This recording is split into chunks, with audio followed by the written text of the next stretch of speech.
নমস্কাৰ বন্ধু বান্ধৱীসকল, মই ধনজিত কলিতা পোনপ্ৰথমে আপোনালোক সকলোকে বহুত স্বাগতম জনাইছোঁ আৰু লৈ আহিছোঁ আপোনালোকৰ মাজলৈ গণিতৰ খুবেই সুন্দৰ এটা ভিডিঅ'। আশা ৰাখিছোঁ যে আপোনালোকে সকলোৱে ভিডিঅ'টো চাই ভাল পাব আৰু আজি আমি পুনৰ এই ভিডিঅ'টোৰ যোগেৰে আলোচনা কৰিবলৈ গৈ আছোঁ আগন্তুক ADRE পৰীক্ষাৰ যিসকলে ড্ৰাইভাৰ পোষ্ট নতুবা 4th গ্ৰেডৰ পোষ্টসমূহৰ বাবে প্ৰস্তুতি চলাই আছে তেওঁলোকৰ বাবে এখনি অতিকে গুৰুত্বপূৰ্ণ আৰ্হি প্ৰশ্ন কাকত আৰু মই আশা ৰাখিছোঁ যে এই আৰ্হি প্ৰশ্ন কাকতখনৰ জৰিয়তে আপোনালোক সকলোৱে যথেষ্ট উপকৃত হ'ব পাৰিব। আৰু আজিৰ আৰ্হি প্ৰশ্ন কাকতখনৰ নম্বৰ কিমান? 6 নম্বৰ হয়নে? অৰ্থাৎ নিশ্চয় যদি আপোনালোকে চিৰিয়েলি এই সিৰিজটো চাই আছে তেতিয়াহ'লে গম পাইছে যে ইয়াৰ আগত আমি এনেকুৱা ধৰণৰে 5খন আৰ্হি প্ৰশ্ন কাকত ধুনীয়াকৈ আলোচনা কৰি আহিছোঁ আৰু আজিৰ পেপাৰখন কি হয়? 6 নম্বৰ পেপাৰ হয়। আশা ৰাখিছোঁ এইখনৰ জৰিয়তেও আপোনালোক সকলোৱে যথেষ্ট উপকৃত হ'ব পাৰিব আৰু যদি এতিয়ালৈকে কোনোৱে আগৰ সেই ক্লাছকেইটা নোচোৱাকৈ আছে তেতিয়াহ'লে সোনকালে গৈ আপোনালোকে ক্লাছকেইটা চাই ল'ব, কিয়নো অতিকে গুৰুত্বপূৰ্ণ কনচেপ্টসমূহৰ পৰা প্ৰশ্নসমূহ লোৱা হৈছে এই আৰ্হি প্ৰশ্ন কাকতসমূহত। গতিকে মই আশা কৰোঁ যে পৰীক্ষাটো আপোনালোকে সকলোৱে গণিতত এটা খুব সুন্দৰ লাভ কৰিব পাৰিব যদিহে এই চিৰিজটো আপোনালোকে কমপ্লিটলি চাই। ঠিক আছে, গতিকে বহুত বিশেষ দেৰি নকৰি আমি পোনে ভিডিঅ'টোৰ মূল বিষয়বস্তুৰ মাজলৈ আগবাঢ়িছোঁ আৰু তাৰ প্ৰাক মুহূৰ্তত আপোনালোক সকলোকে জনাই ল'ব বিচাৰিছোঁ যে যদি আপোনালোকে ইয়াত আগবঢ়াই থকা যিসমূহ আৰ্হি প্ৰশ্ন কাকত তাৰ যদি PDF খিনি বিচাৰে তেতিয়াহ'লে আপোনালোকে মোৰ টেলিগ্ৰাম চেনেলৰ পৰা লৈ ল'ব পাৰে। টেলিগ্ৰাম চেনেলৰ লিংক এই ভিডিঅ'ৰ ডেছক্ৰিপশ্যনতেই দিয়া আছে, গতিকে তাৰ পৰা পোনে টেলিগ্ৰামত গৈ আপোনালোকে পেপাৰখন ডাউনলোড কৰি নিজাববীয়াকৈ প্ৰেক্টিছো কৰিব পাৰে। ঠিক আছে, গতিকে পোনে আমি প্ৰথমটো প্ৰশ্নৰ ফালে আগবাঢ়িছোঁ আৰু যথেষ্ট গুৰুত্বপূৰ্ণ হয় প্ৰথমটো প্ৰশ্ন। ইয়াতে আপোনালোকে ধুনীয়াকৈ প্ৰথমে প্ৰশ্নটো চাই লওক যে প্ৰশ্নটোত আমাক কৈছে কি। ঠিক আছে, তো ধুনীয়াকৈ আপোনালোকে প্ৰথমে বুজি ল'ব প্ৰশ্নটো গড় যিটো কনচেপ্ট অৰ্থাৎ এভাৰেজ যিটো কনচেপ্ট তাৰ পৰা লোৱা হৈছে আৰু আমাক প্ৰশ্নটোত কৈছে এনেকুৱাকৈ 5জন মানুহৰ গড় যিটো দৰমহা সেইটো কিমান বুলি কৈছে? 20,000 টকা বুলি কৈছে। ঠিক আছে, তাৰ পিছত কৈছে যে যদি 2জন মানুহৰ দৰমহা 5,000 টকাকৈ বৃদ্ধি হয় তেন্তে নতুন গড় কিমান হ'ব? ঠিক আছে, এইখিনিলৈকে আমি প্ৰশ্নটো ধুনীয়াকৈ বুজি পাইছোঁ ন? তো প্ৰশ্নটোত আমাক কৈছে যে ইয়াতে মানুহ কিমানজন আছিলে? বোলে মানুহ আছে তাত 5জন আৰু সেই 5জন মানুহৰ গড় হিচাপে যিটো দৰমহা সেইটো কিমান বুলি কৈছে? বোলে গড় হিচাপে সেই 5জন মানুহৰ দৰমহা হৈছে 20,000 টকা। অৰ্থাৎ তেওঁলোকৰ পাৰ্টিকুলাৰলি চেলাৰী বেলেগো হ'ব পাৰে, কিন্তু এজ এ এভাৰেজ যদি চাওঁ গোটেইকেইজনৰ গড় হিচাপে যদি চাওঁ তেতিয়াহ'লে তেওঁলোকৰ দৰমহা কিমান হয়? 20,000 টকাকৈ হয়। অৰ্থাৎ সেই 5জন মানুহৰ যিটো চেলাৰী সেইটো যদি আমি টোটেল কৰি দিওঁ তেতিয়াহ'লে আমি কেনেকৈ টোটেল কৰিব পাৰোঁ? যে নাম্বাৰ অফ যিটো আইটেম অৰ্থাৎ নাম্বাৰ অফ যিটো ডাটা থাকিব, ইয়াতে টোটেল নাম্বাৰ কিমান আছে? 5জন এমপ্লয়ৰ কথা কৈছে হয়নে? গতিকে এইটোৱে হ'ব টোটেল নাম্বাৰ অফ ডাটা আৰু এইটোৰ লগত যেতিয়া আমি এভাৰেজটো পূৰণ কৰি দিম, যিটো গড় সেইটো যেতিয়া আমি পূৰণ কৰি দিম তেতিয়া আমি কি পাই যাম? টোটেল ডাটাটো পাই যাম। গতিকে ইয়াতে টোটেল কিমান হ'ব? বোলে 5 2 গুণ কিমান হ'ব? বোলে 5 2 গুণ 10, তাৰপিছত আকৌ 4টা শূন্য লগাই দিয়ক। অৰ্থাৎ ইয়াতে 5জন মানুহৰ যিটো মানে মুঠ দৰমহা সেইটো কিমান হয়? 1 লাখ টকা। ইয়ালৈকে বুজি পাইছোঁ যে 5জন মানুহৰ গড় দৰমহা আছিল কিমান? 20,000 টকা আৰু তাৰ মানে আমি বুজি পালোঁ সেই 5জন মানুহৰ টোটেলত যিটো চেলাৰী হ'ব গোটেইকেইজনৰ টোটেল চেলাৰী মিলি কিমান হৈছে? 1 লাখ টকা হৈছে। ঠিক আছে, তো নেক্সট ষ্টেপটোলৈকে এতিয়া আমি আগবাঢ়ি গৈছোঁ। নেক্সট ষ্টেপটো কি হয়? সেই 5জন মানুহৰ ভিতৰত 2জন মানুহৰ দৰমহা কিমানকৈ বাঢ়িছে? 5,000 টকাকৈ দৰমহা বাঢ়ি গৈছে। অৰ্থাৎ 2জনৰ মাজত কিমান বাঢ়িব? একজনৰ যদি 5,000 টকা বাঢ়ে তেতিয়াহ'লে 2জনৰ কিমান বাঢ়িব? 10,000 টকা বাঢ়িব। ঠিক আছে, গতিকে ইয়াতে 1 লাখৰ লগত এতিয়া আপুনি যদি কি কৰে, ইয়াত যদি আপুনি 10,000 টকা আকৌ যোগ কৰি দিয়ে, ইয়াতে যদি আপুনি 10,000 টকা আকৌ যোগ কৰি দিয়ে তেতিয়াহ'লে কিমান হ'ব? টোটেলটো গৈ কিনে কিমান হ'ব? বোলে ইয়াতে টোটেলটো গৈ কিনে আমি গম পালোঁ যে কিমান হ'ব? আগতে আছিল কিমান? আগতে আছিল 1 লাখ আৰু এতিয়া আমি কিমান পালোঁ? 1,10,000 পালোঁ নহয়নে? এতিয়া আমি কিমান পালোঁ? ইয়াতে 1,10,000 টকা পাই গ'লোঁ। ঠিক আছে, আৰু এই 1,10,000 টকাটো এতিয়া কাৰ চেলাৰী? সেই 5জন এমপ্লয়ৰ টোটেল চেলাৰী। ঠিক আছে, বুজি পাইছে ন? ধুনীয়াকৈ ক্লিয়াৰকৈ বুজি যাব যাতে কনচেপ্টসমূহত আপোনালোকৰ কাৰো অকণমানো খোকোজা নালাগে আৰু মই একদমেই ধুনীয়াকৈ বুজাই দি গৈ আছোঁ। আৰু ইয়াৰ আগৰ ভিডিঅ'সমূহতো নিশ্চয় আপোনালোকে বুজিছেই ন যে আমি কেৱল ইয়াতে এই চিৰিজটোৰ জৰিয়তে কেইটামান MCQ নকৰোঁ, আমি সেইসমূহ ৰিলেটেড যিসমূহ তাৰ কনচেপ্ট সেই কনচেপ্টখিনিও ধুনীয়াকৈ বুজি যাওঁ নহয়নে? গতিকে ইয়াতে আমি কি গম পালোঁ? প্ৰথমে 5জন যি এমপ্লয় আছিল তেওঁলোকৰ টোটেল চেলাৰী আছিলে 1 লাখ টকা আৰু যেতিয়া 10,000 টকা বাঢ়ি গ'ল তেতিয়া টোটেল চেলাৰী কিমান হৈ গ'ল 1,10,000 টকা হৈ গ'ল এতিয়া এই 1,10,000 টকা কাৰ স্যালাৰি সেই 5জন মানুহৰ টোটেল স্যালাৰি এতিয়া যদি আমি এভাৰেজ উলিয়াও কি কৰিব লাগিব এই 1,10,000ক আমি কি কৰিব লাগিব 5ৰে আমি ধুনিয়াকে হৰণ কৰিব লাগিব এতিয়া 1,10,000ক যদি আপুনি 5ৰে হৰণ কৰে তেতিয়া হলে কিমান বাজ যাব ইয়াতে ধুনিয়াকে আপোনালোকে হৰণটো কৰি দিয়ক মজাকে কৰিব পাৰিবনে ধুনিয়াকে কৰিব পাৰিব বলে কিমান হ'ব 5 দুগুণ কিমান পাব 10 এক রল আকৌ 10 হল 5 দুগুণ কিমান হল বলে 10 তার পিছত কি হ'ব ইয়াতে বলে 0 কেৱল লাগি যাব বেলেগ একো নাই ইয়াতে 0 কেৱল হিবাগে লাগি যাব আৰ আপোনালোকে একো কৰিব লগা নাই উত্তৰ পাই গল ঠিক আছে মানে ইয়াতে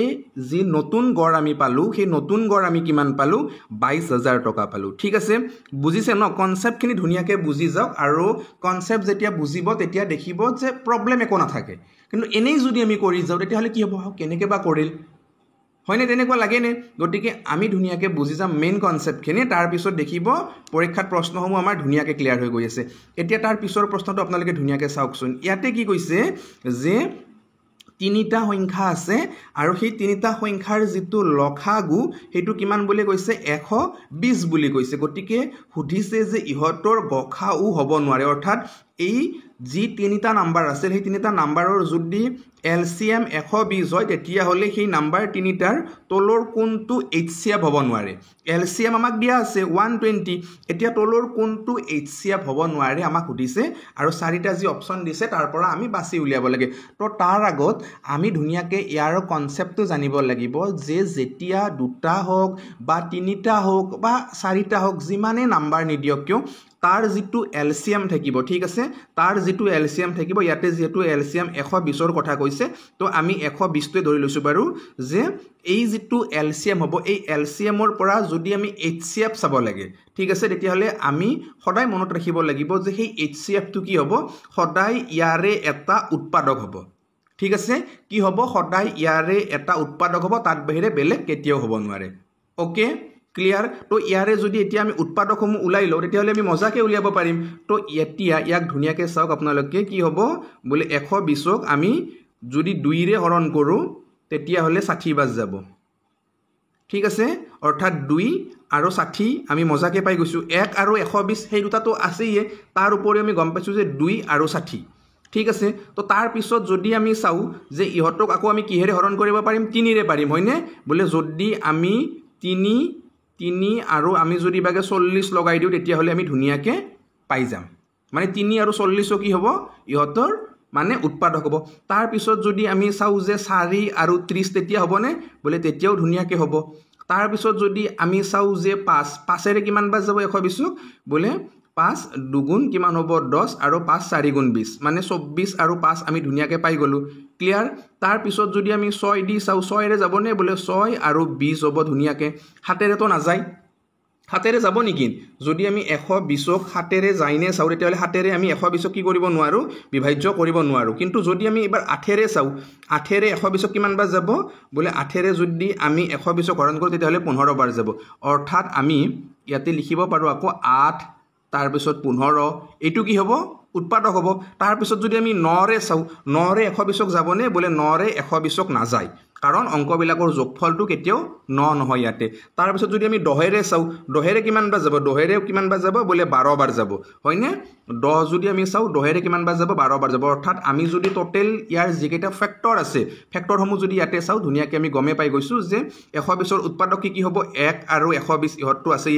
2 আছে 3 আছে 4 আছে 5 আছে 6 আছে 8 আছে 10 আছে 12 আছে 15 আছে 20 আছে 24 আছে 30 আছে 40 আছে এইবিলাক হয়নে আকৌ 60 আছে এতিয়া ইয়াত নথকা সংখ্যা ইয়াত কি আছে বলে ইয়াত যদি আমি চাও তেতিয়া হলে ইয়াতে 8 দেখিছো ইয়াতেও 8 আছে গটিকে এইটো এটা তাৰ HCF হ'ব পাৰে ঠিক আছে ইয়াতে 12 আছে ইয়াতেও আমি 12 দেখিছো গটিকে এইটো এটা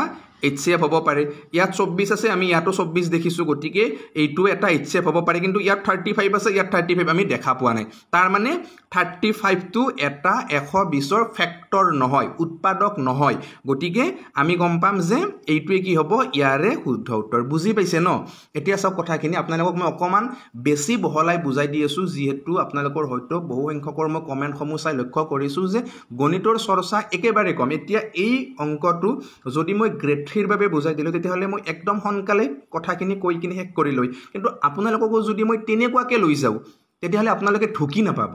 মেইন কথাটো হৈছে সেইটো সেইবাবে মই অকণমান মানে বহলভাৱে কথাখিনি বুজাব যত্ন কৰিছোঁ আৰু সহজ ভাষাত যত্ন কৰিছোঁ বুজাবলৈ যাতে প্ৰতিটো কেটেগৰীৰ আপোনালোকে মানুহেই ধুনীয়াকৈ বুজি পায় বোলে গণিত জনাসকলেও বুজি পাব লাগিব আৰু যাৰ গণিতত একেবাৰে আইডিয়াই নাই তেওঁলোকেও গণিত কিন্তু বুজি পাব লাগিব ঠিক আছে গতিকে অকণমান দীঘলীয়া হ'লেও বুজোৱাখিনিত আপোনালোকে বুজিব যত্ন কৰিব দেখিব যে ক্লিয়াৰ হৈ আছে যেতিয়া প্ৰেক্টিছ কৰিব তেতিয়া সময় কমি যাবতো যেতিয়া আপোনালোকে এনেকুৱা ধৰণৰ প্ৰেক্টিছ কৰিব তেতিয়া দেখিয়ে গম পাব বুলি ইয়াতে 12টো 120ৰ এটা ফেক্টৰ হয় তাৰ মানে কি 8ৰে আমি 120ক কাটিব পাৰোঁ 12ৰে আমি 120ক কাটিব পাৰোঁ 24ৰে আমি 120ক কাটিব পাৰোঁ কিন্তু আমি 35ৰে কাটিব নোৱাৰোঁ তো এনেকৈ চালে কেইটামান ছেকেণ্ডতে ইয়াৰ উত্তৰ আহিছে কিন্তু কথাটো হ'ল কি আমি বস্তুটো বুজিব নালাগিব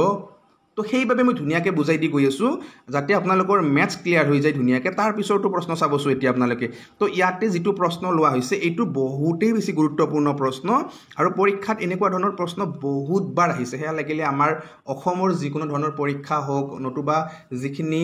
কেন্দ্ৰীয় চৰকাৰৰ পৰা পৰীক্ষা অনুষ্ঠিত হয় তাতো যদি চোৱা যায় তেতিয়াহ'লে তাতো এনেকুৱা ধৰণৰ প্ৰশ্ন আহিছে বিশেষকৈ CTETত এনেকুৱা প্ৰশ্ন বহুতবাৰ আহিছে তো ইয়াতে কি কৈছে যে ৰম্বাছ আমি সকলোৱে জানো আৰু ৰম্বাছৰ বিষয়ে মই যোৱা দুটা ক্লাছতো থুলমূল কিবা এটা আলোচনা কৰিছোঁৱে কথাখিনি বুজাই দিছোঁৱে যে ৰম্বাছ এনেকুৱা এটা বন্ধ আকৃতিৰ চিত্ৰ হয় যিটোৰ আটাইকেইডাল বাহু সমান কিন্তু আটাইকেইটা কোণ তাৰ সমান নহয় হয়নে আমি বুজিছোঁ ন কথাখিনি ধুনীয়াকৈ তো ইয়াতে যদি আমি ৰম্বাছটো অংকন কৰোঁ ৰম্বাছ কেনেকুৱা হ'ব তো ৰম্বাছ এটা এনেকুৱা হ'ব বৰফিৰ নিচিনা আমি যোৱা ক্লাছতো আলোচনা কৰিছিলোঁ নিশ্চয় আপোনালোকৰ মনতেই আছে ঠিক আছে ৰম্বাছ কি হয় সদায় এটা এনেকুৱা বৰফিৰ নিচিনা এটা চিত্ৰ হয় খাও খাও লাগে দেখিলে আকাধে কিন্তু বৰফিৰ নিচিনা হয় অকণমান তেৰা বেৰা হৈ যায় যিহেতু বাৰু মই কোনো স্কেল ইয়াতে ইউজ কৰা নাই যা নহওক বাৰু আপোনালোকে ধুনীয়াকৈ এডজাষ্ট কৰি ল'ব এইখিনি যে এনেকুৱা কি হয় এটা ৰম্বাছ হয় আমি এইখিনিলৈকে ধুনীয়াকৈ মজাকৈ বুজি পাইছোঁ তো এতিয়া চাওক এই ৰম্বাছটোৰ যিসমূহ মধ্যবিন্দু থাকে এতিয়া মধ্যবিন্দু কোনবিলাক হ'ব প্ৰথমে আমি ৰম্বাছটোক মই নাম দি ল'ম যে A B C আৰু D এইটো ABCD এটা ৰম্বাছ হয় আৰু ইয়াৰ মধ্যবিন্দু কি হ'ব জানেনে ইয়াত এই যি বাহুবিলাক আছে ধৰি লৈছোঁ এডাল AB বাহু তো ইয়াৰ একদম সো মাজৰ যিটো বিন্দু এইটো হ'ব ইয়াৰ মধ্যবিন্দু ঠিক এনেকৈ BD বাহুডালৰ এইখিনিত হ'ব তাৰ মধ্যবিন্দু ঠিক এনেকৈ CD বাহুডালৰ এইখিনিত হ'ব তাৰ মধ্যবিন্দু আৰু AC বাহুডালৰ এইখিনিত হ'ব তাৰ মধ্যবিন্দু বুজি পাইছোঁ তো এতিয়া এই মধ্যবিন্দুকেইটা যদি আমি সংযোগ কৰি দিওঁ এইটোৰ পৰা যদি আমি এতিয়া এইটোত লগাই দিওঁ ঠিক আছে আমি যদি এইটোৰ পৰা ধুনীয়াকৈ এইটো বিন্দুত এনেকৈ লগাই দিওঁ এতিয়া এই বিন্দুটোৰ পৰা যদি আমি আকৌ সেই বিন্দুটোত লগাই দিওঁ সব এনেকৈ যেতিয়া আমি বিন্দুকেইটা সংযোগ কৰি দিম এইটোৰ পৰা যেতিয়া আমি এইটোত লগাই দিম ঠিক আছে আৰু সেইটোৰ পৰা যেতিয়া আমি তলৰটোত এনেকৈ লগাই দিম তেতিয়া ইয়াতে যিটো চিত্ৰ আহিল এই চিত্ৰটো কি আমাক সুধিছে তো এইটো আমি নিশ্চয় এতিয়া সকলোৱে ক'ব পাৰিম যে যেতিয়া ৰম্বাছ এটাৰ মধ্যবিন্দুবোৰ সংযোগ কৰা হয় তেতিয়া আমি তাত কি দেখা পাওঁ এটা আয়ত দেখা পাওঁ ৰেক্টেংগল এটা দেখা পাওঁ আৰু পৰীক্ষাত আহিলে এতিয়া টেনশ্যন নাই আপোনালোকৰ গতিকে এনেকুৱাকৈ ৰম্বাছৰ চাব সামন্তৰিকৰ চাব আয়তৰ চাব বৰ্গৰ চাব প্ৰতিটোৰে মধ্যবিন্দুবোৰ এনেকৈ ধুনীয়াকৈ আপোনালোকে যোগ কৰি চাব ক'ত কেনেকুৱা ধৰণৰ শেপছ তৈয়াৰ হৈ আহে সেইখিনি আপোনালোকে ধুনীয়াকৈ মনত ৰাখিব আহিব পাৰে পৰীক্ষাত প্ৰশ্ন ঠিক আছে তো নেক্সট প্ৰশ্নৰ ফালে আগবাঢ়িছোঁ বাৰু এতিয়া আমি আচ্ছা ইয়াতে ধুনীয়াকৈ সকলোৱে চাব আপোনালোকে কি কৈছে এই প্ৰশ্নটোত এইটো জ্যামিতিৰ পৰা লোৱা প্ৰশ্ন যে ইয়াতে আমাক কৈছে যে যদি ABC সমবাহু ত্ৰিভুজৰ বাকীখিনি আমি পিছত পঢ়িম এইখিনিলৈকে আমি ধুনীয়াকৈ বুজি লওঁ যে ABC এটা ত্ৰিভুজৰ কথা কৈছে আৰু ত্ৰিভুজটো আমাক কি বুলি কৈছে সমবাহু ত্ৰিভুজ বুলি কৈছে গতিকে এইটো আমি প্ৰথমে ধুনীয়াকৈ যদি অংকন কৰি লওঁ যে এটা সমবাহু ত্ৰিভুজ মানে সমবাহু বুলি ক'লে কি বুজি পায় আপোনালোকে যাৰ আটাইকেইডাল বাহু সমান মানে এইডাল বাহু যিমান হ'ব তাৰ এইডাল বাহু কি হ'ব লাগিব সিমানে হ'ব লাগিব একে সমান হ'ব লাগিব অকণমানো হেৰফেৰ হ'ব নোৱাৰে আৰু এইডাল বাহু কি হ'ব লাগিব ঠিক একেই সিমানেই হ'ব লাগিব ঠিক আছে মানে যিটো ত্ৰিভুজৰ আটাইকেইডাল বাহু সমান সেইটো ত্ৰিভুজক কি বুলি কোৱা হয় সমবাহু ত্ৰিভুজ বুলি কোৱা হয় আৰু আপোনালোকে মনত ৰাখিব যে সমবাহু ত্ৰিভুজৰ কি হয় আটাইকেইটা কোণৰ মাপো সমান হয় ঠিক আছে ধুনীয়াকৈ বুজি যাব কথাখিনি তো এতিয়া ত্ৰিভুজটোৰ নাম আমাক কি দিছিলে A বি আৰু চি আমাক এ বি চি হিচাপে ত্ৰিভুজটোৰ নাম দি দিছে এতিয়া আমাক নেক্সট টাইম কি কৈছে যে বি চিৰ মধ্যবিন্দু কে এতিয়া বি চি যিডাল ইয়াতে ৰেখা আছে এই বি চি ৰেখাডালৰ মধ্যবিন্দুটো আপোনালোকে গম পালেই ন অকমান আগতে মধ্যবিন্দু কি হয় যে তাৰ একদম সোঁ মাজৰ বিন্দুটোৱে কি হ'ব মধ্যবিন্দু এতিয়া এই সোঁ মাজৰ বিন্দুৰ পৰা আমাক কি কৈছে এই বিন্দুটো কি বুলি কৈছে বোলে কে বিন্দু বুলি কৈছে আৰু কৈছে যে এ বি কে এতিয়া এ বি কে এটা ত্ৰিভুজ গতিকে এ বি কে যদি এটা ত্ৰিভুজ হ'ব লাগে তো এ বিন্দুৰ পৰা কে টো আমি কি কৰিব লাগিব সংযোগ কৰিব লাগিব আৰু যেতিয়া আমি এটা সমবাহু ত্ৰিভুজত শীৰ্ষবিন্দুৰ পৰা তাৰ বিপৰীত ৰেখাডালৰ আমি যদি মধ্যবিন্দু চুই দিওঁ তেতিয়াহ'লে এইডালক আমি উন্নতি বুলিও ক'ব পাৰোঁ বা এইডালক আমি মধ্যমা বুলিও ক'ব পাৰোঁ ঠিক আছে তো আমি বাৰু ইয়াতে ধুনীয়াকৈ এইডাল উন্নতি হিচাপে ৰাখিছোঁ তো এতিয়া চাওক আপোনালোকে নিশ্চয়কৈ সকলোৱে জানে যে যেতিয়া সমবাহু ত্ৰিভুজ এটা এইটোতো সমবাহু ত্ৰিভুজ আছিল নে তাৰপিছত এইডাল কি হয় তাৰ ভূমি আছিল আৰু এইডালৰ এইটো মধ্যবিন্দুৰ পৰা আমি যেতিয়া সংযোগ কৰিলোঁ এইডাল যি উন্নতি আহিল ইয়াতে কি কৰিলে সমকোণ সৃষ্টি কৰিলে নে এতিয়া সমকোণ সৃষ্টি কৰাৰ লগে লগে ত্ৰিভুজটো কি হ'ল এই যিটো কলাকে আঁকিলোঁ সেই ত্ৰিভুজটো কি হ'ব এতিয়া সমকোণী ত্ৰিভুজ হ'ব আৰু তাৰ যিটো এৰিয়া কি হয় বোলে হাফ পূৰণ ভূমি পূৰণ উচ্চতা এনেকুৱা গতিকে এইফালৰ যিটো আমি এৰিয়া পাম কিমান বুলি কৈছে 20 বৰ্গ সেন্টিমিটাৰ বুলি কৈছে অৰ্থাৎ ইয়াৰে যেটো এৰিয়া এইখিনি আমাক কিমান বুলি কৈছে 20 বৰ্গ সেন্টিমিটাৰ এতিয়া আপোনালোকে চাওক যে এই বাহুডাল যিমান দীঘল এই বাহুডালটো সিমানেই দীঘল হ'ব নে নহব মানে এ বি ডাল যিমান দীঘল এ সি ডালো সিমানেই দীঘল কাৰণ গোটেইকেইডাল বাহু সমান আছিল নে নাছিল বোলে ডেফিনেটলি আছিল তো এ ডাল যিমান দীঘল মানে এ বি ডাল যিমান দীঘল এ সি ডালো সিমানেই দীঘল এ কে ইয়াতে যিমান দীঘল এইটোৰ ক্ষেত্ৰতো কি হ'ব এ কে সিমানেই দীঘল হ'ব এইটোতো ছুটি হৈ নাযায় তাৰ পিছত যেহেতু এইটো কে মধ্যবিন্দু আছিল গতিকে বিৰ পৰা কে লৈ যিমান দূৰত্ব কেৰ পৰা আকৌ চি লৈও সিমানে দূৰত্ব গতিকে সেই হিচাপে চাব গ'লে ত্ৰিভুজটো আমি কি পাইছো সৰ্বাংগ সম এটা ত্ৰিভুজ পাইছো ত্ৰিভুজৰ চিকাৰ্য মতে গতিকে সেই হিচাপেও আমি ক'ব পাৰো যে দুটা ক্ষেত্ৰত তাৰ যেটো মানে এৰিয়া সেই এৰিয়া দুটা সমান হ'ব গতিকে আমাক সুধিছে যে এ বি সি যেটো ত্ৰিভুজ সেই এ বি সি ত্ৰিভুজটোৰ কালি কিমান হ'ব গতিকে এই ডাঙৰ যেটো ত্ৰিভুজ এই ডাঙৰ ত্ৰিভুজটোৰ আমাক কি উলিয়াব দিছে কালি উলিয়াব দিছে গতিকে ডাঙৰ ত্ৰিভুজটোৰ কালি আমি কিমান পাম ইয়াতে বোলে ডাঙৰ ত্ৰিভুজটোৰ কালি আমি পাম 40 বৰ্গ সেন্টিমিটাৰ ক্লিয়াৰ আপোনালোকৰ মই আশা কৰিছো ধুনিয়াকে সকলোৰে কনসেপ্টখিনি ক্লিয়াৰ হৈ গৈছে আচ্ছা এইবাৰ ইয়াতে আপোনালোকে ধুনিয়াকে সকলোৱে চাওক ইয়াতে এই প্ৰশ্নটো যথেষ্ট গুৰুত্বপূৰ্ণ আমাক কৈছে যে 2:3:5ক শতাংশত প্ৰকাশ কৰিলে হ'ব কি ঠিক আছে মানে আমাক অনুপাতত দিছে অনুপাতত কেনেকৈ দিছে যে 2:3:5 ঠিক আছে তো এই যেটো অনুপাত এই অনুপাতটো আমাক কি কৰিব দিছে এতিয়া শতাংশত আনিব দিছে আৰু তলৰ কোণটো ইয়াতে শুদ্ধ হ'ব আমি উলিয়াব লাগে তো কেনেকৈ উলিয়াম এই ক্ষেত্ৰত যেতিয়া আমি এনেকুৱা প্ৰশ্ন দেখিম তেতিয়া আপোনালোকে মনত ৰাখিব যে ইয়াৰে যেটো টোটেল ৰেশিও আপোনালোকে টোটেল ৰেশিওটো প্ৰথমতে উলিয়াই ল'ব 2:3:5 ইয়াতে এইটো হৈছে এটা ৰেশিও আৰু টোটেল যদি আমি কৰো টোটেল কৰিলে কি হ'ব গোটেইকেইটা আমি সাম কৰিব লাগিব গোটেইকেইটা আমি যোগ কৰিব লাগিব যোগ কৰিলে আমি কিমান পাম টোটেল ৰেশিও ইয়াতে 10 পাম ঠিক আছে আৰু টোটেল যি 10 ৰেশিও তাৰ মানে কি হয় পাৰ্সেন্টেজৰ টোটেল পাৰ্সেন্ট কিমান টোটেল পাৰ্সেন্ট সদায় কি হ'ব আপোনালোকে মনত ৰাখিব এইটো 100% ঠিক আছে তো এই যেটো 10 ৰেশিও তাৰ মানে কি হয় 100% হয় বুজিছেনে ধুনিয়াকৈ কথাটো তো এতিয়া চাওক ইয়াৰ পৰা আপোনালোকে এক ৰেশিও উলাই কিনে তেনেকৈ কৰিব পাৰে যে 10 ৰেশিও মানে যদি 100% তেতিয়া হলে এক ৰেশিও মানে কিমান হ'ব এক ৰেশিও মানে তেতিয়া হলে 10% হ'ব তো এক ৰেশিও মানে যদি 10% হয় দুই ৰেশিও মানে কিমান বলে 20% তিনি ৰেশিও মানে 30% 5 ৰেশিও মানে কিমান বলে 50% তো এনেকুৱা ধৰণৰ আছে নে 20 30 50 এ নম্বৰ অপচনতে আছে আৰু এইটো শুদ্ধ হ'ব ঠিক আছে বা আপোনালোকে এনেকুৱাকৈ কৰিব পাৰে টোটেল ৰেশিও কিমান হ'ব 10 ঠিক আছে টোটেল ৰেশিও কিমান হ'ব 10 10ৰ পৰা 2 ৰেশিও তো এইটো পাৰ্সেন্টেজত কিমান হ'ব এইটো যদি পাৰ্সেন্টেজত আপোনালোকে বনাই ধুনিয়াকৈ 100% পূৰণ কৰি দিয়ক এতিয়া 10 ৰে 100 কিমান বাজ যাব 10 বাজ যাব 2 10 গুণ কিমান 20 তো এনেকেও 20% এই পাব তো জেনেকে কৰে আপোনালোকৰ কথা মুঠতে ধুনিয়াকৈ উত্তৰটো উলিয়াব লাগে আৰু সহজ হয় প্ৰশ্নটো যথেষ্ট সহজ হয় আহিলে ধুনিয়াকৈ সকলোৱে কৰিব পাৰিব এতিয়া নেক্সট প্ৰশ্নটো চাওকছো আপোনালোকে এই প্ৰশ্নটো সহজ হয় বাৰু একেবাৰে সহজ প্ৰশ্ন ইয়াতে আমাক প্ৰশ্নটোত কি কৈছে যে যদি a + 1/a সমান আমাক কিমান বুলি কৈছে √3 বুলি কৈছে ঠিক আছে তো আমাক কাৰ ভ্যালু উলিয়াব দিছে আমাক উলিয়াব দিছে a² + 1/a² ভ্যালু উলিয়াব দিছে তো এতিয়া চাওক এইটো উলিওৱাৰ আগত মানে এইখিনি কৰাৰ আগত আমি যদি এই যেটো দিয়া আছে এইখিনিৰ যদি ধুনিয়াকে চাই লও যে আমাক কি দিয়া আছে a + 1/a হয়নে আৰু তাৰ মানে আমাক কিমান কৈছে √3 বুলি কৈছে গতিকে এতিয়া দুয়োটা সাইডে যদি আমি বৰ্গ কৰি দিও ইবাগেও বৰ্গ কৰি দিছো ইবাগেও বৰ্গ কৰি দিছো এতিয়া √3 যেতিয়া আমি দুইবাৰ পূৰণ কৰিম মই হিতনাখন কৈছিল ন যে যেতিয়া ৰুটৰ ভিতৰত থকা কোনো এটা সংখ্যা আপুনি দুইবাৰ এনেকে পূৰণত দেখিব তেতিয়া কি হ'ব হি ৰুটৰ পৰা বাহিৰ হৈ আহিব মানে তাৰ ভ্যালু কিমান হৈ যাব কেৱল সিঙ্গেল নাম্বাৰটো হৈ যাব গতিকে ইয়াৰ পৰা ৰুটটো উঠি যাব থাকিব কিমান 3 থাকিব √3 পূৰণ কৰিলে আমি কিমান পাম ডাইৰেক্ট এটা সিঙ্গেল 3 পাম আৰু এটো মই ধুনিয়াকে আপোনালোকক আগতে বুজাইছো তো এতিয়া এইবাগে কি হ'ব এইবাগে হ'ব আপোনাৰ কি a + 1/a² গতিকে এটো যদি আপুনি a বুলি ধৰে আৰু এইখিনি যদি আপুনি b বুলি ধৰে তেতিয়া হলে কি হ'ব a + b² হৈ গল তো a + b² মানে কি ধুনিয়াকে আপুনি জানেই ন a + b² মানে হৈছে প্ৰথমতে a² ঠিক আছে প্ৰথমতে a² তাৰ পিছত কি আছিল b²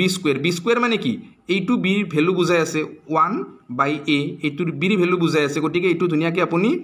1/a two b value হিচাপে স্কয়াৰ কৰি দিয়ক তো 1 টু স্কয়াৰ কৰিলে যেটো 1 এ থাকিব গতিকে হেতুৰ ওপৰতৰ স্কয়াৰ ডাল মই এনেই লিখা নাই ইয়াৰ ঠিক আছে জান হক আমি a² + b² লিখিলো প্লাস কি আছিল প্লাস 2ab তো 2 টু ধুনিয়াকে এজেটি সূত্ৰ মতে আহিছে a মানে কি a মানে হৈছে a আৰু b মানে কি বলে b মানে হৈছে 1/a b মানে কি বলে 1/a গটিকে এতিয়া ইয়াৰে এই তলৰ a টো আৰু ওপৰৰ a টো ধুনিয়াকে কাটা যাব না না যাব ধুনিয়াকে কাটিব পাৰিম তো থাকিল কি থাকিল ইয়াতে আমাৰ a² +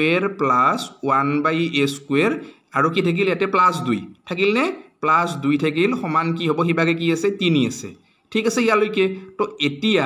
এই সমান চিনৰ এইবাগে থকা এই যেটো +2 আছে এইটো যদি আপুনি সমান চিনৰ পৰা হিবাগে বাহিৰ কৰি দিয়ে তেতিয়া হলে কি হ'ব ইবাগে থাকিব আপোনাৰ কি a² + 1/a² ইকুৱেল কিমান হ'ব 3 ৰ পৰা 2 বিয়োগ হলে কিমান হ'ব বলে 1 হ'ব তো ইয়াতে তো আমাক এইটোৱে উলিয়াব দিছিল প্ৰশ্ন হিচাপে a² + 1/a² তো a² + 1/a² আমি এইটোৱে দেখিছো তাৰ মানে কি হ'ব 1 হ'ব তো ইয়াতে অপচন কোড আছে বি নম্বৰ অপচনত আছে বুজিছে ন ধুনিয়াকে আপোনালোকে প্ৰেক্টিস কৰিব এনেকুৱা ধৰণৰ প্ৰশ্ন দেখিলে যাতে কৰিব পাৰে সকলোৱে আৰু আহিব পাৰে আহে পৰীক্ষা ঠিক আছে বহুত টান নাহে এনেকৈ আহিব আহিলে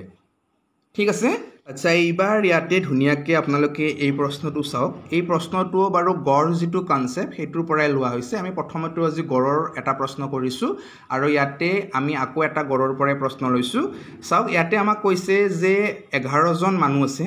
আৰু সেই 11 জন মানুহৰ যেটো গড় বয়স হেতু কিমান বুলি কৈছে 40 বছৰ বুলি কৈছে ঠিক আছে তো প্ৰথম 5 জন মানুহৰ গড় বয়স ইয়াতে কিমান বুলি কৈছে 35 বছৰ বুলি কৈছে আৰু পিছৰ 5 জন মানুহৰ গড় বয়স 44 বছৰ বুলি কৈছে গটিকে পঞ্চম স্থানৰ যিজন মানুহ সেইজনৰ বয়স কিমান আমাক সুধিছে ক্লিয়াৰ ন প্ৰশ্নটো ধুনিয়াকে বুজিও পাইছো ন আমি তো ইয়াতে চাওক মানুহ কিমান জন আছে 11 জন আছে ঠিক আছে তো 11 জন মানুহ ইয়াতে এজন মিডল পারসন আছে তো ইবাগেও 5 জন আছে ইবাগেও 5 জন আছে ঠিক আছে তো এই প্ৰথমৰ যি 5 জন আছে আৰু এই পিছৰ যি 5 জন আছে আমাক গোটেইখিনি সেপাৰেট কে ইয়াৰ কি দিছে এভাৰেজটো দি দিছে ঠিক আছে তো প্ৰথমতে এ যে হল 11 জনৰ এভাৰেজ দিছে 11 জন যেতিয়া আছিল 11 জন থকাৰ লগে লগে 11 জনৰ যেটো গড় বয়স হেতু কিমান বুলি কৈছে 40 বছৰ বুলি কৈছে এতিয়া 11 জনৰ মুঠ বয়সটো কিমান হ'ব আমি 11 ৰ লগত 40 টো পূৰণ কৰিলে হৈ গল 11 4 গুণ কিমান বলে 44 আৰু শূন্যটো লগাই দক 440 মানে 11 জন মানুহৰ যেতিয়া বয়সসমূহ আমি যোগ কৰিম তেতিয়া কিমান পাম বলে 440 বছৰ পাম এতিয়া ইয়াতে যি প্ৰথম 5 জন আছে এই প্ৰথম 5 জন মানুহৰ গড় বয়স কিমান বুলি কৈছে বলে প্ৰথম 5 জন মানুহৰ ইয়াতে গড় বয়স কৈছে আমাক 35 বছৰ এতিয়া প্ৰথম 5 জন মানুহৰ মুঠ বয়স কিমান হ'ব আপুনি ধুনিয়াকে 35 ৰ লগত 5 পূৰণ কৰি দিয়ক কিমান হ'ব 5 5 গুণ 25 5 3 গুণ 15 2 17 হয়নে 100 কিমান হ'ব 75 বছৰ হ'ব এতিয়া পিছৰ 5 জন মানুহৰ এই পিছত যি 5 জন আছিল এই পিছৰ 5 জন মানুহৰ আকৌ গড় বয়স কিমান বুলি কৈছে বলে 44 বুলি কৈছে গটিকে ইহতৰ টোটাল কিমান হ'ব বলে আপুনি 5 ৰ লগত 44 পূৰণ কৰি দিয়ক কিমান হ'ব 5 4 গুণ 20 5 4 গুণ 20 মানে কিমান হ'ব 220 ঠিক আছে কিমান পালে 220 পালে মানে 10 জন মানুহৰ যেটো বয়স হেতু আমি পাই গলো টোটাল হিচাপত প্ৰথম 5 জনৰ 175 পিছৰ 5 জনৰ 220 গটিকে এই 175 ৰ লগত 220 টো যেতিয়া আপুনি যোগ কৰি দিব তেতিয়া কিমান পাব ইহত দুটাক যোগ কৰিলে আপুনি পাব ইয়াতে 5 টো 5 পাব তাৰ পিছত হাতে 2 9 পাব তাৰ পিছত ইয়াতে 3 পাব হয়নে 395 বছৰ ধুনীয়াকৈ 10 জনৰ পৰা গম পাই গ'ল যেতিয়া মানুহ 11 জন আছিল তেতিয়া তেওঁলোকৰ বয়স কিমান আছিল 440 যেতিয়া মানুহ 10 জন হ'ল তেতিয়া বয়স কিমান পালো 395 গতিকে 440 ৰ পৰা 395 আপুনি বিয়োগ কৰি দিয়ক কিমান পাব বোলে 440 ৰ পৰা যেতিয়া আপুনি 395 বিয়োগ কৰিব তেতিয়া কি হ'ব ইয়াতে বোলে ধুনীয়াকৈ আপুনি পাই গ'ল ন মজাকৈ বিয়োগটো কৰিলেই চাগে আপোনালোকে কিমান বোলে 45 বছৰ আছে নে ইয়াতে উত্তৰত আছে ধুনীয়াকৈ এ নম্বৰ অপচনতে আছে তো এইটোৱে কি হ'ব ইয়াৰে শুদ্ধ উত্তৰ হ'ব আশা ৰাখিছো যে মজাকৈ আপোনালোকে বুজি পাইছে আচ্ছা এইবাৰ ইয়াতে ধুনীয়াকৈ আপোনালোকে চাওক বহুত বেছি গুৰুত্বপূৰ্ণ কনসেপ্ট হয় এইটো আৰু ইয়াতে এইটো ক'ৰ পৰা লোৱা হৈছে বয়সৰ কনসেপ্টৰ পৰা লোৱা হৈছে পৰীক্ষাত আহিব পাৰে বয়সৰ প্ৰশ্ন তো ইয়াতে চাওক কি কৈছে যে ৰবি এজন পাৰ্টিকুলাৰ পাৰ্সন আৰু ৰাজ ঠিক আছে তো ৰবি আৰু ৰাজৰ বৰ্তমানৰ যিটো বয়স সেইটো কিমান বুলি কৈছে ক্ৰমে বোলে 20 বছৰ আৰু 4 বছৰ ঠিক আছে মানে ৰবিৰ যিটো বয়স ৰবিৰ বয়স যদি 20 বছৰ হয় তেতিয়া হলে ৰাজৰ বয়স কিমান বুলি কৈছে বোলে ৰাজৰ বয়স হ'ব 4 বছৰ এইখিনিলৈকে আমি মজাকে বুজি পাইছো তো আমাক কৈছে প্ৰশ্নটোত এনেকুৱাকে যে কিমান বছৰ পিছত ৰবিৰ বয়স ৰাজৰ বয়সৰ 2 গুণ হ'ব ঠিক আছে প্ৰশ্নটো বুজি পাইছো ন ক্লিয়াৰকে তো এতিয়া চাওক বৰ্তমান বয়সখিনি ইয়াতে ধুনীয়াকৈ দি আছে কিন্তু কিমান বছৰ পিছত তেওঁলোকৰ বয়সটো এনেকুৱা হ'ব মানে ডাবল হ'ব সেইটো আমি নাজানা বাবে আমি ধৰি লৈছো যে x বছৰ পিছত কি হ'ব বোলে যিটো ৰাজৰ বয়স ঠিক আছে যে কি বুলি কৈছে যে যিটো ৰবিৰ বয়স সেই ৰবিৰ বয়সটো কি বুলি কৈছে ৰাজৰ বয়সৰ 2 গুণ হৈ যাব কেতিয়া x বছৰ পিছত গতিকে আমি দুয়োটাৰ ক্ষেত্ৰতে x বছৰটো যোগ কৰি দিম x বছৰ পিছত কি হ'ব ৰাজৰ যিটো বয়স বা ৰবিৰ যিটো বয়স প্ৰথমে ৰবিৰ বয়সটো চাই লৈছো ৰবিৰ বয়সটো x বছৰ পিছত কিমান হ'ব 20ৰ লগত x বছৰ যোগ হৈ যাব ঠিক তেনেদৰে ৰাজৰো কি হ'ব যদি x বছৰ যোগ কৰি দিও 4ৰ লগত কি হ'ব বোলে x বছৰ এটা যোগ হৈ আহিব এতিয়া আমি যিটো মানে কন্ডিশন আমাক প্ৰশ্নটোত দিছে কন্ডিশন মতে কৰি যাম যে আমাক কৈছে ৰবিৰ যিটো বয়স ৰবিৰ বয়সটো ৰাজৰ বয়সৰ 2 গুণ হ'ব লাগিব অৰ্থাৎ দুয়োটা বয়স যদি এতিয়া আমি সমান সমান কৰি দিও তেতিয়া হলে আমি কেনেকৈ কৰিম যে যিটো ৰবিৰ বয়স আছে ৰবিৰ বয়স কিমান ৰবিৰ বয়স হৈছে 20 যোগ x এটো হৈছে কাৰ বয়স এটো ৰবিৰ বয়স আৰু ৰাজৰ বয়সটো কিমান বুলি কৈছে ৰাজৰ বয়সটো আমি এতে ধুনীয়াকৈ পাই লৈছো 4 যোগ x বছৰ তো কন্ডিশনটোত কৈছে আমাক এনেকুৱাকৈ ৰবিৰ বয়স ৰাজৰ বয়সৰ 2 গুণ হ'ব তো ইয়াৰ বয়সটো এই x বছৰ কৰাৰ কাৰণে কি হ'ল 2 গুণ হৈ যাব গতিকে সমান সমান কৰিলে কি হ'ব লাগিব এই যেটো ইয়াতে ৰাজৰ বয়স আছিল এইটো আমি 2 গুণ কৰি দিছো তো এতিয়া কি হৈ গ'ল দুটা সাইড মজাকে সমান হৈ গ'ল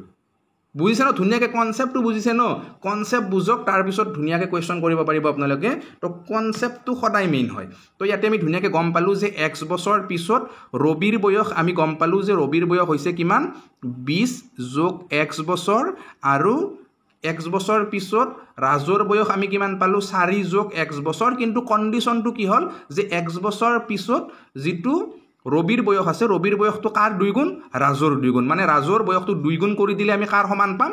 ৰবিৰ বয়সৰ সমান পাই যাম সেইভাবে মই মাজত সমান চিন দিছো আৰু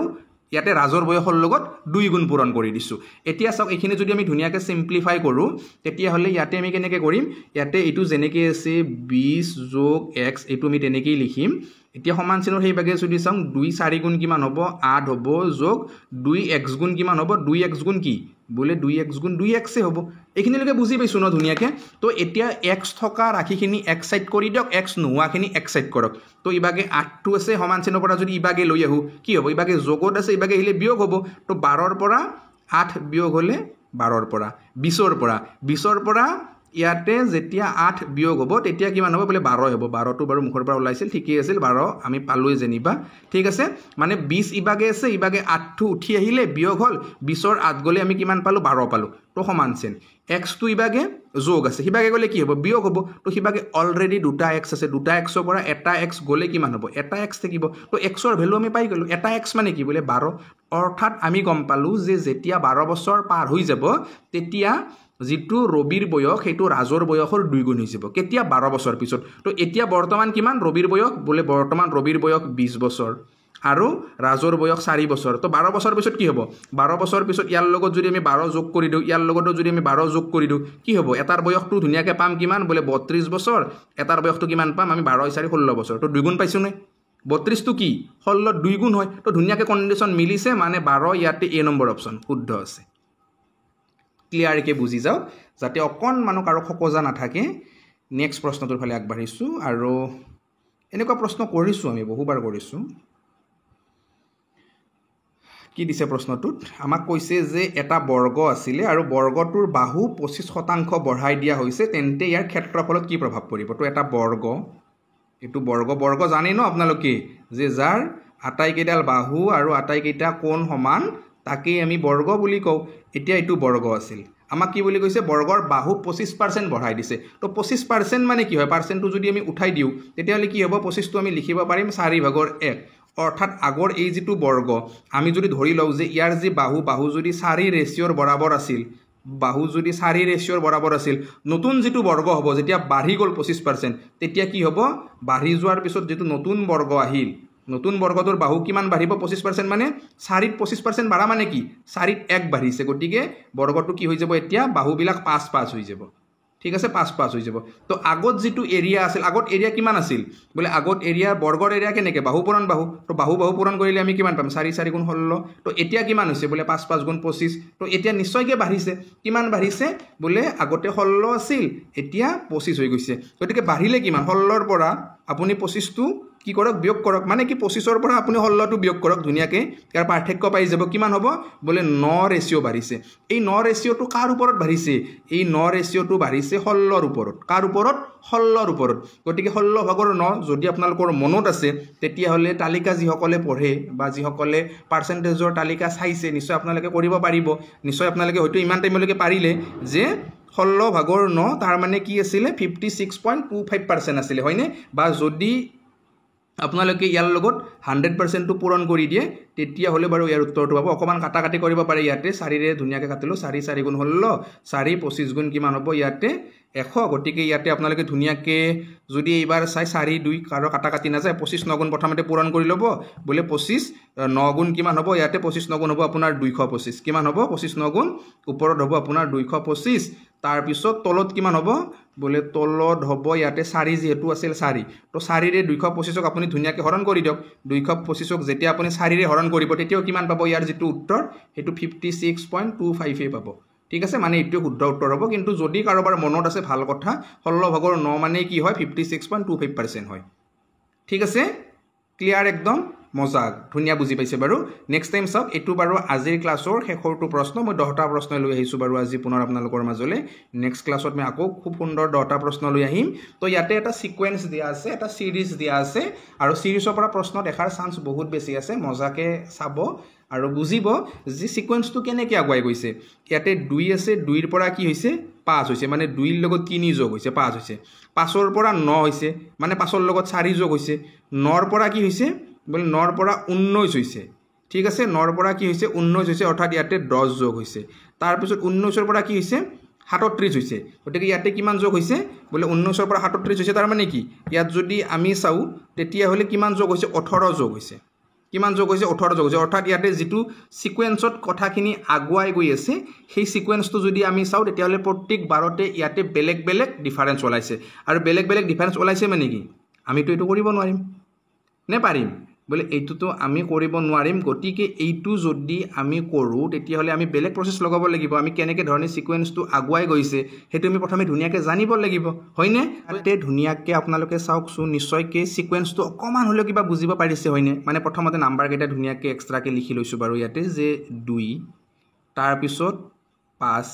তাৰ পিছত 9 তাৰ পিছত 19 তাৰ পিছত 37 এতিয়া চাওক ইয়াতে যেটো সিকোয়েন্সটো কেনেকৈ আছে যে প্ৰথমতে 2 আছে 2টোৰ লগত কি কৰিছে 2টোৰ লগত 2 গুণ পূৰণ কৰিছে আৰু 1 যোগ কৰিছে কিমান হ'ব 2 2 গুণ 4 4 1 কিমান বলে 5 মজা আমি সেকেন্ড নাম্বাৰটো পাই গলো সেকেন্ড নাম্বাৰটো পৰা থাৰ্ড নাম্বাৰ কেনেকৈ ওলাইছে ইয়াৰ লগতো 2 গুণ পূৰণ কৰিছে কিন্তু এইবাৰ যোগৰ ঠাইত 1 বিয়োগ কৰিছে মানে 2 গুণ পূৰণ কৰে একবাৰ যোগ কৰিছে নেক্সট বাৰ বিয়োগ কৰিছে এই প্ৰসেসটো যদি ধুনিয়াকৈ আপোনালোকে চাই মিলিব যেন লাগিছে তো ধুনিয়াকৈ চাওক 5 2 গুণ 10 10 ৰ 1 গলে কিমান বলে 9 তো আমি 3 নম্বৰটো পাই গলো তো এতিয়া বিয়োগ হৈছিল নেক্সট টাইম যোগ হ'ব লাগিব 9 পূৰণ 2 তো 9 2 গুণ কিমান হ'ব বলে 18 যোগ আছিল এবাৰ 18 1 কিমান হ'ল বলে 19 এতিয়া নেক্সট নাম্বাৰটো ধুনিয়াকৈ আমি 19 পাই গলো এবাৰ যোগ আছিল নেক্সট টাইম আমি বিয়োগ কৰিব লাগিব 19 পূৰণ 2 তো 19 দুগুণ কিমান হ'ব বোলে 19 দুগুণ 38 তাৰ পৰা 1 বিয়োগ কৰিলে আমি কিমান পাম বোলে 37 তো ধুনীয়াকৈ আমি 37 পাই গ'লো তো এতিয়া 37 ৰ লগত আমি কি কৰিম বোলে প্ৰথমতে 2 গুণ পূৰণ তাৰ পিছত 1 যোগ কৰিম তো 37 2 গুণ কিমান হ'ব ইয়াতে যদি আপোনালোকে 37 2 গুণ কৰে কিমান হ'ব 74 হ'ব মানে 37 2 গুণ 74 হ'ব তাৰ লগত 1 যোগ কৰিলে কিমান পাব ইয়াতে 75 পাব আছে নে উত্তৰত ক'ত আছে এ নম্বৰ অপচনতে আছে তো এনেকুৱাকৈ আপোনালোকে উলিয়াব লাগিব গতিকে আশা ৰাখিছোঁ ভাল পালে আপোনালোকে বা বুজিও পাইছে সকলোৱে ঠিক তেনেকুৱাকৈ আশা ৰাখিছোঁ মই একদম সহজভাৱে কথাখিনি বুজাব যত্ন কৰিছোঁ আৰু গোটেই সিৰিজটোতে আমি যথেষ্ট ইম্পৰ্টেণ্ট প্ৰশ্নসমূহে আলোচনা কৰিছোঁ হয়নে নিশ্চয় আপোনালোকেও বুজি গৈ আছে বা ভাল পাই আছে সিৰিজটো চেষ্টা কৰিম বাৰু আৰু এনেকুৱা ধৰণৰ ক্লাছ আপোনালোকক যাতে দি থাকিব পাৰোঁ মাত্ৰ এটাই কথা আজি বাৰু মই মাজত একদম কথা কমকৈ কৈছোঁ কথা কোৱাই নাই লাষ্টত অকণমান কৈছোঁ বাৰু যে ভিডিঅ'খিনি আপোনালোকে শ্বেয়াৰ কৰিব সকলোৱে শ্বেয়াৰ কৰিব সকলোৱে লাইক কৰি ৰাখিব ভাল লাগে যেতিয়া আপোনালোকে আঁকোৱালি লয় বা যেতিয়া আপোনালোকে সঁহাৰি জনায় মৰম জগায় ক্লাছসমূহৰ প্ৰতি তেতিয়া মানে আপুনি এনেকুৱা এটা মানে আবেগ বুলি ক'ব লাগিব বা এনেকুৱা এটা ভাল লগাৰ সৃষ্টি হয় সেই ভাল লগাখিনি যেন বহুত বেছি উৎসাহিত কৰে পৰৱৰ্তী ক্লাছসমূহ অনাৰ কাৰণে ঠিক তেনেকুৱা গতিকে মই আশা ৰাখিছোঁ যে আপোনালোকে ঠিক তেনেকুৱাই কৰিব প্ৰত্যেকজনে লাইক কৰি যাব কোনেও লাইক নকৰাকৈ ভিডিঅ'টো নাযায় আৰু কোনেও শ্বেয়াৰ নকৰাকৈ নাথাকে ঠিক তেনেকুৱা বহুকেইজনে বাৰু মোক জনাইছে মেছেজ যোগে হওক বা ফোন যোগে হওক যে ছাৰ আপোনাৰ গোটেইকেইটা ভিডিঅ' শ্বেয়াৰ কৰোঁ লাইক কৰোঁ বা এটা হ'লেও কমেণ্ট দিওঁ ভাল লাগে বা গণিতত থকা ভয় এতিয়া প্ৰায় নাই পৰীক্ষালৈকে কেৱল ভিডিঅ'সমূহ দি থাকক আৰু ময়ো যত্ন কৰিছোঁ যে এইখিনি সময়ত মই আপোনালোকৰ লগত সদায় লাগি থাকিম আৰু লাগিও আছোঁ দিনটোত যিমানেই ব্যস্ততা নাথাকক কিয় যিমানে গৰম নহওক কিয় তথাপিও সময় অকণমান মই আপোনালোকৰ বাবে দিছোঁ বা বহুত দীঘলীয়াকৈ ক্লাছসমূহ ল'ব নোৱাৰিলেও বা আগৰ পৰা মই ঠিক তেনেকুৱাকৈ আপোনালোকক কনচেপ্ট ৱাইজ ক্লাছ দিব নোৱাৰিলেও কমচে কম সময়ৰ লগত যে অকণমান হ'লেও কিবা সহায় কৰিব পাৰিছোঁ ঠিক তেনেকৈ ভাবোঁ আৰ্হি প্ৰশ্ন কাকতৰ জৰিয়তে হ'লেও গণিতৰ প্ৰতি কিছু এটা ভাল ভাৱ আপোনালোক সকলোৰে মনত আনিব পাৰিছোঁ বুলি মই নিজে ভাবোঁ গতিকে এনেকুৱাকৈ আপোনালোকে ধুনীয়াকৈ পঢ়ি যাওক ছাপোৰ্ট কৰি যাওক জ্ঞানজ্যোতি চেনেলটোক আৰু সকলোৰে মাজত যাতে এটা ভাল চেনেল হিচাপে পৰিগণিত হয় তাৰ বাবে আপোনালোকে কিন্তু আগুৱাই নিব লাগিব মই জানো পাৰিম নোৱাৰোঁ ন আপোনালোকে ছাপোৰ্ট নকৰিলে মই কেতিয়াও জ্ঞানজ্যোতিক সকলোৰে মাজত পৰিচিত কৰিব নোৱাৰোঁ কাৰণ মই মোৰ ফালৰ পৰাহে দি যাম মোৰ ভাগৰখিনি কিন্তু সেইটো আপোনালোকৰ মাজত কোনে নিব লাগিব আপোনালোকে নিব লাগিব আশা ৰাখোঁ যে সকলোৱে তেনেকৈ লৈ যাব বাকী আজি ইয়াৰ শেষ কৰিছোঁ ক্লাছটো মই বহুত দীঘলীয়া নকৰোঁ আপোনালোকে হয়তো কিছু সংখ্যকে আমনিও পাব পাৰে বহুত দীঘলীয়া কৰিলে সেইবাবে মই 20টাৰ ঠাইত আজিকালি 10টাকৈ প্ৰশ্ন আনিছোঁ 20টা প্ৰশ্ন হ'লে কেতিয়াবা প্ৰায় এঘণ্টামান হৈ যায় আৰু এঘণ্টামান যদি তেনেকৈ ক্লাছ এটা লয় অকণমান হয়তো বৰিঙো আহিব পাৰে আপোনালোকৰ তেনেকৈ যা নহওক 10টা প্ৰশ্নই মই আনিম আৰু আটাইসমূহ প্ৰশ্ন গুৰুত্বপূৰ্ণ আৰু প্ৰতিটো প্ৰশ্নৰ লগত আমি কনচেপ্ট বুজিছোঁ সেইটো ডাঙৰ কথা আমি কেৱল MCQ নিচিনা ফটাফট তাৰ উত্তৰটো কৰি থৈ যোৱা নাই আমি এতিয়া ঠিক তেনেকুৱা ধৰণৰ যদি প্ৰশ্ন আহে সকলোৱে কৰিব পাৰিম বিশেষকৈ এতিয়া ৰম্বাছ বুলি যদি কওঁ আজি আমি ৰম্বাছৰ মধ্যবিন্দুবোৰ বুজিছোঁ যোৱাকালি আমি ৰম্বাছৰ কৰ্ণ বুজিছিলোঁ হয়নে নহয় গতিকে এই এটা কনচেপ্ট এতিয়া ৰম্বাছৰ কৰ্ণ বুজি পায় কৰ্ণৰ পৰা আপোনালোকে এৰিয়া উলিয়াব পাৰে বা মধ্যবিন্দুৰ পৰা কি হয় সেইবিলাক গম পোৱা হ'ল তো পাৰ্টিকুলাৰলি আপোনালোকে অকণমান যদি চাই যে ৰম্বাছৰ কেনেকৈ এৰিয়া উলিয়াব বা ৰম্বাছৰ কেনেকৈ পেৰিমিটাৰ উলিয়াব ঠিক এনেকৈ অকণমান চাব মাত্ৰ বহুত চাব লগা নাই আৰু ময়ো যিমানখিনি পাৰোঁ জামিট্ৰি হওক এৰিথমেটিক হওক নিউমাৰিকেলছ হওক আটাইখিনি টাচ কৰি কিনে পেপাৰসমূহ বনাব যত্ন কৰিছোঁ যাতে ভাল হয় যাতে আপোনালোকৰ কোনো এটা সৰু কনচেপ্ট ৰৈ নাযায় তাৰ বাবে ময়ো চেষ্টা কৰিছোঁ সেইখিনিয়ে যা নহওক অকণমান শেষত বাহিৰা কথা ক'লোঁ আৰু আপোনালোক সকলোলৈ যথেষ্ট মৰম যাচিছোঁ শুভেচ্ছা জনাইছোঁ সকলোৰে ভাল হওক যেনেকুৱা ধৰণে পঢ়িছে গম পাইছোঁ বহুত কষ্ট কৰিছে বহু সংখ্যক এনেকুৱা আছে দিনত কাম কৰিব লগা হয় বা প্ৰাইভেট কিবা কামত সোমাই আছে যি ৰাতি অকণমান সময় পায় নুশুই হ'লেও কষ্ট কৰি সেইখিনি টাইম পঢ়িছে কাৰণ চাকৰি এটা লাগে হয়নে আৰু চাকৰিৰ যিটো ডিমাণ্ড সেইটো কেনেকুৱা ভুক্তভোগীয়ে বৰ্তমান বুজি পায় বাকী বেলেগে হয়তো নুবুজে গতিকে আপোনালোকতকৈ বেটাৰনো কোনে বুজিব এটা চাকৰিৰ বৰ্তমান প্ৰয়োজন কি আৰু যাৰ বাবে হয়তো আজি সেই 10-12 হাজাৰ পদৰ বাবে 10-12 লাখ নিবনুৱা হয়নে গতিকে যা নহওক শুভেচ্ছা সকলোৰে ভাল মনৰ আশাৰ চাকৰিটো হওক সেয়াই তো আজিলৈ এৰিছোঁ নেক্সট ক্লাছত সকলোকে লগ পোৱাৰ আশা ৰাখিছোঁ আৰু সকলোলৈ জনাইছোঁ আজি বাই বাই জয় আয়ক